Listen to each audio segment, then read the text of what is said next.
guys, welcome to a new video. In this video I'm going to talk about a horror game called Dreadout that was obviously inspired by the Fatal Frame games. Dreadout is an Indonesian indie game. Its story is about a group of students who go on a trip to a village with their teacher. When they reach the deserted village that wasn't supposed to be deserted, they end up separating from each other. At nightfall, things start to get worse as spirits and demons begin to appear.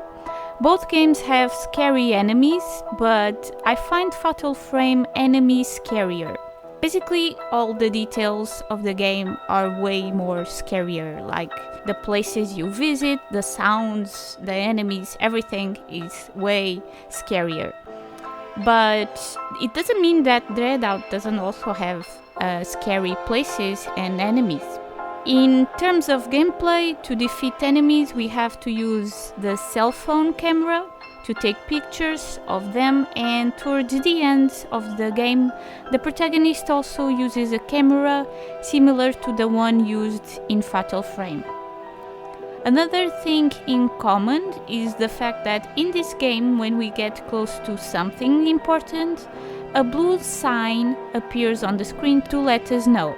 As Dreadout is an indie game, it is much simpler and has more flaws. Fatal Frame is a more complex game where we have puzzles and fights in which we can use various types of items. We have to shoot the camera after activate the symbols, which make the tension go up more during battles, as you have to stay still while the ghost approaches you, and you really start to get nervous, at least I do.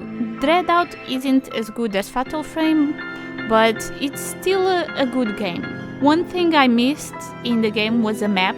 In the school part, I was always lost. I have a terrible sense of direction.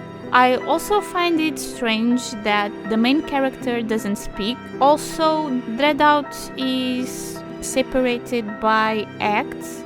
You have Act 0, you have 1 and 2, but the story really starts in Act 1. The 0 seems kinda like a way for you to practice. I wonder if that was the demo. Probably it was. Dreadout also have those moments that it's not iconic that I want to say, but it's kind of like they mark you, if you know what I'm trying to mean. Like, they are actually very entertaining. I actually liked more Act 2 than Act 1. Probably because I was always lost in the school part. I don't know. Maybe it was because you also start to appear the other characters and things start to happen. Yeah, I wanted to talk about a specific part, but I would give you some spoilers, so I'm not going to do that, which is kind of a shame because I really loved that part. And there was a part that you have to run from somebody, and I was kind of nervous while running.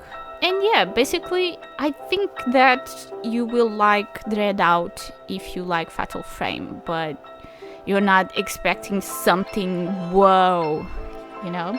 There is also Dreadout 2, but the gameplay is a bit different, so I only recommend the first one, and maybe if you like the first one, you should try the second one. But don't go playing the second one expecting the same things that you got in Dreadout 1. Besides being different, it seemed a bit random and silly.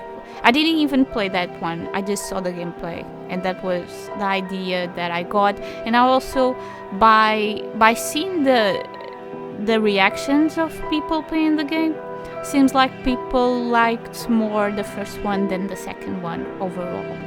But hey, everyone is different. You may like more the second one, it's normal. So yeah, that's all. I hope you liked this video. If you did, don't forget to leave a like to help the channel. Also subscribe if you're new and leave a comment. Until next time, bye bye!